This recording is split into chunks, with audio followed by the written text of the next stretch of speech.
Disclaimer. Talk to him. This video is for educational purposes only and viewer discretion is advised. Today, the Sauce will be discussing the ongoing legal proceedings of Sean P. Diddy Combs, including analysis of publicly available court transcripts and other relevant material. While some of the content may be graphic or sensitive in nature, it is presented in a responsible manner to provide context and understanding of the case. Come on. All discussion falls within the guidelines set by YouTube, which permits coverage of current events, legal proceedings, and public interest stories when done in an educational, documentary, or journalistic context. Please note that commentary and opinions differ from facts and should not be taken as such. Viewer discretion is advised. Hey yo, thanks for tuning into The Sauce, your source for celebrity news. Check this out. As you know, we're on day 7 of the testimony in the Diddy trial. And oh my goodness, today, the Punisher got up on that stand. I gotta tell you, this is starting to feel like a 1990s throwback movie. Cause I swear, nobody's been thinking about the Punisher since like 2001 in Queens. I mean, come on ladies, y'all remember, you be walking down Jamaica Avenue and you walk past the Coliseum and they be handing you those flyers and the Punisher would be dead center in the middle of those flyers and be like, tonight at Taboo.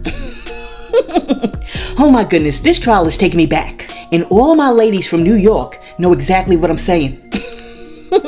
Anyhow, Diddy's a mess. But that's not why I jumped on here.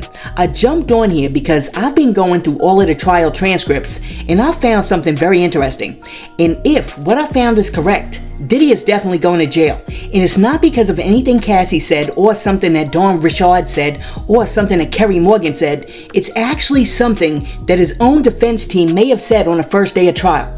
Now, a lot of YouTubers like Make It Make Sense, Tisa Tells, and Armand Wiggins actually went to New York to sit in the courtroom and report on what's happening, and they're doing a phenomenal job.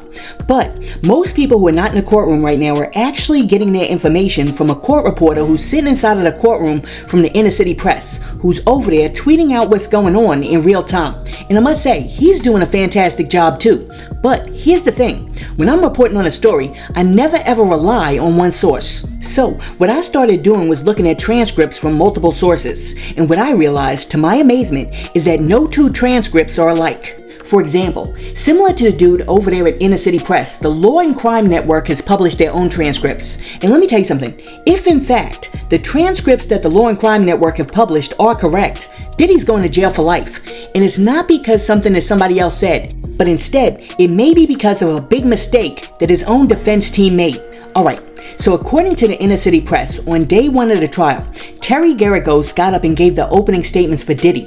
And during her opening statements, which were an hour long, so I'm going to skip down, but during her opening statements, Terry Garagos said, DV is not ex-trafficking. Had he been charged with DV, we wouldn't be sitting through an 8-week trial. He's not guilty of these crimes. As the trial goes on, we're going to take on accountability. We're not going to shy away. Sean Combs had a bit of a different ex-life. The alleged victims were all getting something from him. They're adults. They too must take on responsibility for their lives as he does for his. A free choice has pros and cons. And then she goes on to say, you will evaluate these women, etc., etc. You get the point. Alright, so now I want to flip the script and I want you to check out what the Law and Crime Network is saying that Terry Garagos said during that portion of opening statements according to their transcripts. Alright, so really quick, hit that like and subscribe button, and also let me set up the stage. The Law and Crime Network is claiming that they're creating their videos based on real court transcripts from the Diddy case. As a matter of fact, source, can you please put up their disclaimer?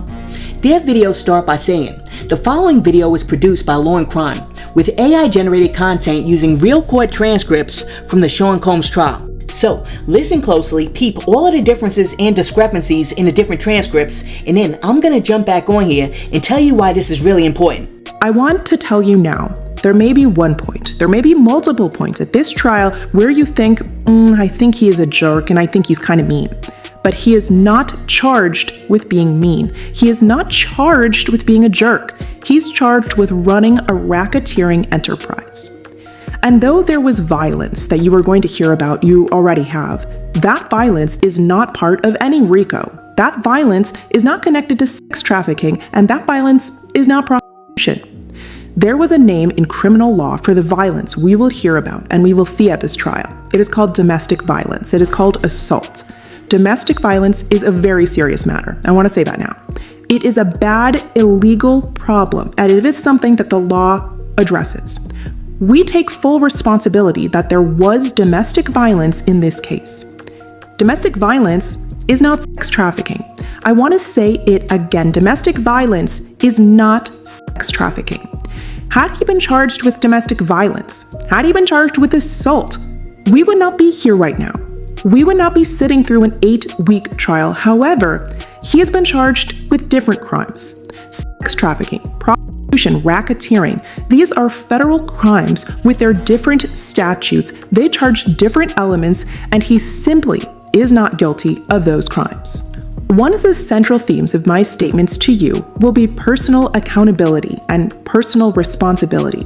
As the trial goes on, we will see that with each witness. We are going to take that on ourselves. We will not shy away from the things Mr. Combs did, but we will not deny his personal responsibility or own the things he did not do. We are telling you right now that he is physical, that he is a drug dealer. I'm telling you, he had a bit of a different sex life. For example, you have not heard any evidence in this case, but the prosecutors already told you about lubricant, and you may know of his love of baby oil.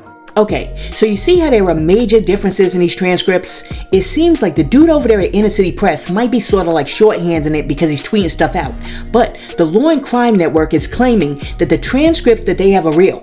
And if that's the case, there's one thing that Terry Garagos said that just may get Diddy locked up for life. Source, can you please play the exact thing that I want them to hear? We are telling you right now that he is physical, that he is a drug dealer. I'm telling you. Wait a minute, Source, play that one more time. That he is a drug dealer. I'm telling you.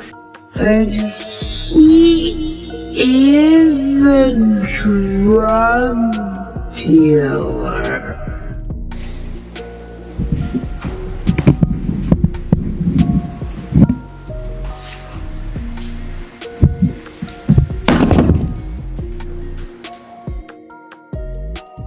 Yo, let me ask you a question. In what world are you trying to defend your client against drug trafficking charges and you get up in your opening statements and tell a jury that your client is a drug dealer? I am done. Anyhow, as you can see, in the transcripts that are being furnished by the Inner City Press, Diddy's attorney Terry Garagos does not get up and say that. However, in the transcripts that are being furnished by the Law and Crime Network, she does. So, what do these major discrepancies in the transcripts tell us? If the transcripts from the Law and Crime Network, which they claim are real, are really real, then Diddy's own defense attorney actually confirmed that her client's a dealer, and by doing so, she laid the foundations for the RICO against her own client, because Diddy can't be a drug dealer without having a corrupt organization or a legal network set up to buy and sell narcotics. So, her opening statements, if she said it and the jury caught it, may have just proved the narcotics trafficking charges for the prosecution.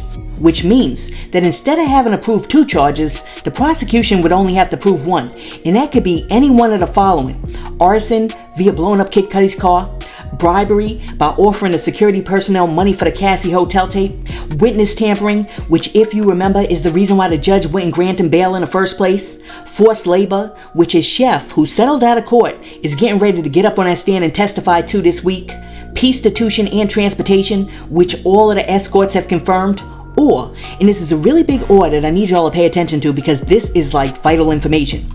If Diddy's attorney, Terry Garagos, did not in fact get up in front of that jury and tell them that her client was a drug dealer the way that the Law and Crime Network has reported, then that means that some of these major news outlets and organizations are feeding us misinformation, which may be purposefully being done to shape public opinion. And they're putting out false or edited transcripts into the mainstream in order to influence what we think about the trial. Listen, let me know what you think about all of these disparities in the transcripts. Do you think that mainstream media is trying to play us? Also, let me know what you think about the Law and Crime Network publishing transcripts that they say are real, that claim that Diddy's attorney Terry Garagos got up in her opening statements and had the nerve to say that her client is a drug dealer and they're not even going to dispute that fact. Let me know what you think about that in the comments, and while you're down there leaving a comment, be sure to like and subscribe to the channel and share this video with your friends. Hey yo, thanks for tuning in to The Source, your source for celebrity news. Peace.